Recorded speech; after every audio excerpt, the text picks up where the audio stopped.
मुरादाबाद में अंगीठी से दर्दनाक हादसा, 2 मासूम बच्चों की मौत, 3 की हालत गंभीर। मुरादाबाद से शुक्रवार को एक बेहद दुखद खबर सामने आई है। ठंड से बचने के लिए की गई एक छोटी सी लापरवाही ने एक परिवार की खुशियां छीन ली। छजलेट थाना क्षेत्र में बंद कमरे से जलाई गई कोयले की अंगीठी से निकली जहरीली गैस के कारण 2 मासूम बच्चों की मौत हो गई, जबकि परिवार के 3 अन्य सदस्य गंभीर हालत में अस्पताल में भर्ती हैं।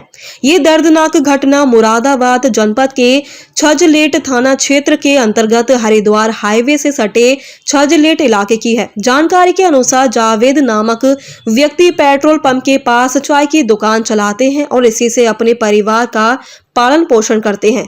जावेद का परिवार सामान्य और शांत जीवन जी रहा था। गुरुवार रात जावेद अपनी पत्नी शाहिस्ता और 3 बच्चों शिफान, आहिल और आयरा के साथ अपने घर में एक कमरे में सो रहा था। ठंड ज्यादा होने के कारण परिवार ने कमरे में कोयले की अंगीठी जला और ठंडी हवा से बचने के लिए दरवाजा बंद कर दिया। रात के समय अंगीठी से निकलने वाली कार्बन मोनोऑक्साइड गैस धीरे धीरे पूरे कमरे में भर गई। यह गैस बिना गंध की होती है, इसलिए लोगों को इसका पता नहीं चलता। सांस के साथ यह गैस शरीर में जाती है और ऑक्सीजन की कमी कर देती है, जिससे व्यक्ति बेहोश हो जाता है और जान का खतरा हो सकता है। परिवार के सभी सदस्य गहरी नींद में थे। किसी को भी यह अंदाजा नहीं हुआ कि कमरे में जहरीली गैस भर रही है। इसी वजह से रात के दौरान ही सभी लोग गैस की चपेट में आ गए। शुक्रवार सुबह जब काफी देर तक कमरे का दरवाजा नहीं खुला तो बगल में सो रहे भतीजे आमिर और साले सलाउद्दीन को शक हुआ। उन्होंने आवाज लगाई, लेकिन अंदर से कोई आवाज नहीं मिला। इसके बाद दरवाजा खटखटाया गया। कुछ देर बाद जावेद ने लड़खड़ाते हुए दरवाजा खोला। वह अर्ध बेहोशी की हालत में थे।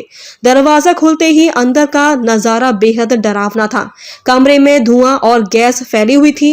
बेड पर पत्नी शाहिस्ता और 3 बच्चे बेहोश पड़े थे।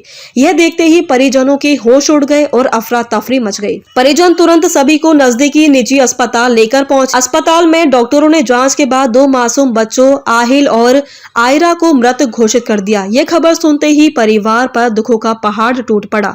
अस्पताल में रोने बिलखने का माहौल बन गया। वहीं पत्नी शाहिस्ता और एक अन्य बच्चे की हालत गंभीर बनी हुई है। प्राथमिक इलाज के बाद उन्हें हायर सेंटर रेफर किया गया, जहां डॉक्टरों की निगरानी में इलाज चल रहा है। डॉक्टरों का कहना है कि हालत नाजुक है और इलाज जारी है। घटना की सूचना मिलते ही छजलेट थाना पुलिस मौके पर पहुंची। पुलिस ने कमरे का मुआयना किया और अंगीठी को कब्जे में लेकर जांच शुरू कर दी। शुरुआती जांच में पुलिस ने इसे अंगीठी से निकली गैस के कारण दम घुटने का मामला बताया। किसी तरह की साजिश के संकेत नहीं मिले हैं। पुलिस अधिकारियों का कहना है कि पूरे मामले की जाँच की जा रही है और परिजनों के बयान दर्ज किए जा रहे हैं। प्रशासन की ओर से भी घटना पर दुख जताया गया। मासूम बच्चों की मौत से पूरे इलाके में शोक का माहौल है। पड़ोसी और रिश्तेदार घर पहुंचकर परिवार को ढांढस बंधा रहे हैं। स्थानीय लोगों का कहना है कि जावेद का परिवार सादा जीवन जीता था और बच्चों की किलकारियों से घर हमेशा भरा रहता था। ये हादसा एक बार फिर चेतावनी देता है कि ठंड के मौसम में बंद कमरे में अंगीठी या कोयले का इस्तेमाल कितना खतरनाक हो सकता है। थोड़ी सी लापरवाही जानलेवा साबित हो सकती है। पब्लिक सेफ्टी संदेश: कभी भी बंद कमरे में अंगीठी या कोयला ना जलाएं। कमरे में हवा आने जाने की व्यवस्था जरूर रखें। सोते समय धुआं पैदा करने वाली किसी भी साधन का इस्तेमाल ना करें। अगर सिर दर्द, चक्कर या घुटन महसूस हो तो तुरंत बाहर निकले और मदद लें। प्रशासन और पुलिस ने लोगों से अपील की है कि वे ठंड से बचाव के लिए सुरक्षित साधनों का ही इस्तेमाल करें। थोड़ी सी सावधानी बड़े हादसे को रोक सकती है। फिलहाल पुलिस मामले की जाँच में जुटी है। वहीं आहिल और आयरा की असमय मौत से पूरा मुरादाबाद गमगीन है। अवामी संदेश ब्यूरो, मुरादाबाद।